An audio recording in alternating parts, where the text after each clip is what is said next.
We are back with Storytime with Uncle Scotty, and I happen to be your host for Storytime with Uncle Scotty, Uncle Scotty. You know that. That's why you're here. Well, actually, that's not why you're here, but you know that because you've been here before. We know that. 15 seconds in, already off track, but thank you for staying on this track, on this path with us. We have been reading Ways to Make Sunshine by Renee Watson, who is a Coretta Scott King Award winner and a Newbery Honor author. We've been learning so much about Ryan. Currently, two things are happening in the life of Ryan amongst all these other things. One, she met a woman at Saturday Market in Portland where her mom was selling things that she knit. The other woman had all these little antique things, and in one of the antique things, Ryan found a hairpin that matched the hairpins that she found in a cookie tin in her closet in the house they just moved into, and she thinks that they're connected. She thinks that this woman may be the granddaughter of the woman who left the tin in the house. Mom thinks, no way, too big of a coincidence. Also, Ryan figured out what she's going to do for the talent show. She's going to cook elephant ears, which are bits of fried dough, delicious, with powdered sugar, more delicious, and cinnamon, triply delicious, sprinkled all over it, with probably some butter. Make it really delicious. Quadruply delicious. So she's going to work on that for the talent show. And let's see what happens next in chapter 14. Chapter 14, Joy, Sweet Joy. Dad knows everybody in Northeast Portland. Well, not everybody, but he knows a lot of people because he worked for 15 years delivering mail to our neighbors and to the businesses around the community. Everywhere we'd go, people waved and said, "Hi, Mr. Hart." And sometimes they joked around with him and said, "Got any special deliveries for me?" Even though he wasn't in his uniform. He usually laughed and said, "Not today, maybe next time." But now when people call out to him, he just says, "Not today," and he leaves off the part about there being a next time because there's no chance that there'll be a next time. After the post office he worked at closed, he couldn't be transferred because there were no positions open in other districts. I don't understand how a post office could just close. Everyone needs their mail delivered. But when I said this to Dad, he said, "People don't rely on the post office like they used to." It's true. I'm a big stamps lover. I love mailing things. But a lot of people use email or text or maybe even other things.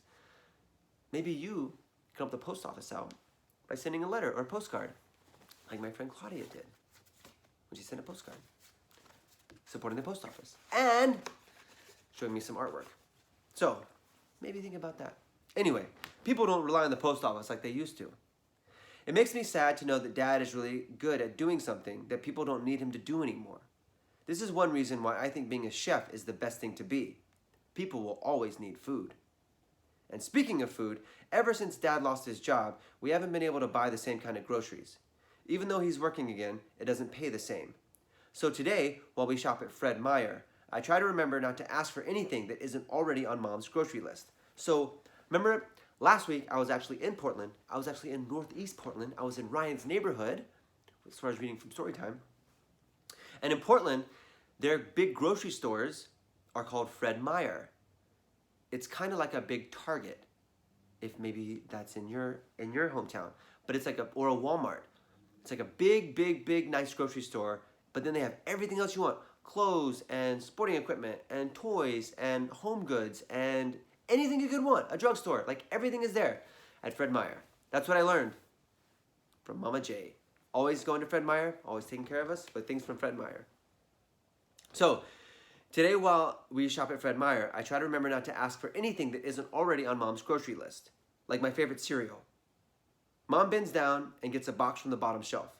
The whole row is full of cereals that look like name brand flavors, but taste so different. I don't complain about that, or the cheese, or the yogurt. But when we get to the ice cream aisle, I can't help it. "What flavor should we get?" Mom asks. She opens the freezer that's full of Kroger's brand. So Kroger actually owns Fred Meyer. So maybe you have a Kroger or a Ralph's. Kroger, Ralph's, Fred Meyer, Food for Less. I somehow know this. All these grocery stores are part of the same family of grocery stores. She opens a freezer that's full of Kroger's brand, not Tillamook or Ben & Jerry's. Shout out to Ben & Jerry's. Chocolate. Chocolate. But can we get Tillamook instead? That's too expensive, Ryan. Well, what about Ben & Jerry's? Ice cream is ice cream, Mom says. She puts a half-gallon of Kroger's chocolate ice cream in the shopping cart. I know to Mom it doesn't really matter, but I think Ben and Jerry could teach whoever Kroger is a few things. The one thing that Mom splurges on is coffee. Stumptown. Stumptown coffee, a pretty popular brand of coffee.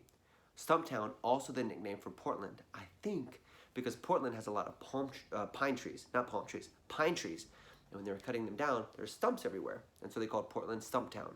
That's what I think. Maybe I'm wrong. So Mom splurges on coffee. Stumptown. Can you grab that, please? She says, pointing to a bag of ground coffee beans. I take the bag off the shelf and put it in the cart next to the box of assorted top ramen noodles. So top ramen noodles are like, it's like these noodles you put in boiling water, and there's like vegetables in them, and it's sort of like a brothy soup with noodles in it. A man deserves a good cup of joe in the morning. Mom is talking to herself this time. She says this every time she buys a new bag. This is how it is now. No more name brand food or clothes or soap or lotion. Everything we buy is on sale, and now grocery shopping takes a long, long time because instead of going to one store, we shop at 2 or 3, depending on what Mom has a coupon for. After we leave Fred Meyer, we go to Safeway to take back our soda cans. Mom always gives me the money we get from returning our cans so I can buy any special spices or ingredients for new recipes I want to try. Safeway has all the things I need so we can do the return here. So we do the can return here. When I get out of the car, Mom unlocks the trunk and takes out 2 big plastic bags of cans. There's a long line today because 2 out of the 4 of the machines are out of order. There's a man with 5 full garbage bags full of cans and bottles. We're gonna be here for a while. Mom says, "Sorry, Ryan." "For what?" I'm sorry we even have to be in this line." "I don't mind waiting," I say. Mom doesn't seem to be listening. She looks like her mind has taken her somewhere else. Her eyes are sad, and I don't know what I should do or say, so I take Mom's hand because whenever I'm really sad, I like for Mom to hold my hand. Once we finally get to the machine, I start passing the cans to Mom, and she tosses them in. The can machine gobbles the aluminum, making a crunch, crunch, crunch sound. Flies are circling around our heads, coming for the sweetness in the cans. My shoes stick to the ground, and every time I move, it's like glue is keeping me in place. It's because people are like recycling their cans there, and there's like probably soda in the cans, Coke and Sprite and Fanta and other things. And because of that, the ground is all sticky, and because of that, the flies smell the sweetness, and so they're around too. "We're almost done," I tell Mom. "Huh?" she shouts over the loud machines. "We're almost done," I repeat. Maybe too loud this time, because the woman behind us hears me and says, "Well, thank gosh for that. People got things to do." I look back and see that the line is doubled and people are standing with their hands on their hips, huffing and puffing.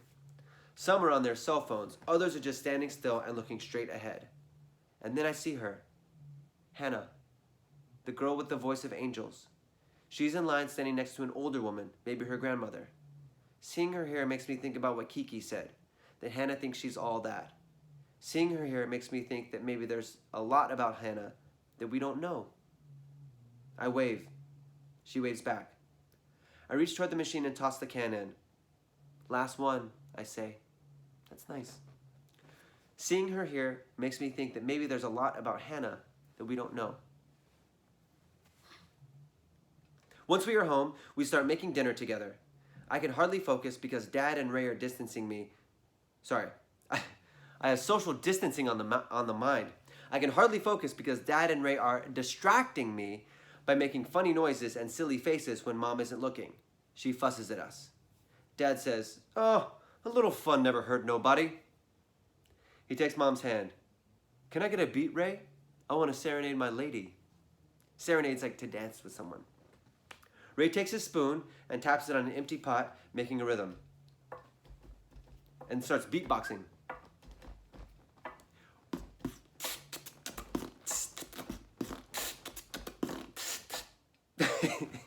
Dad starts rapping, and now Mom is laughing and moving her shoulders.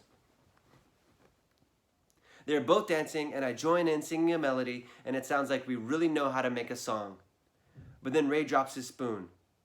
The rhythm stops, so we all stop. "My bad, my bad, my bad." For once, Ray messes something up. We all start laughing, and Dad says, If I don't find a better job, the dad says, if I don't find a better paying job soon, maybe we should take this show on the road. The Hart Family on Tour. I like the sound of that. We laugh and laugh.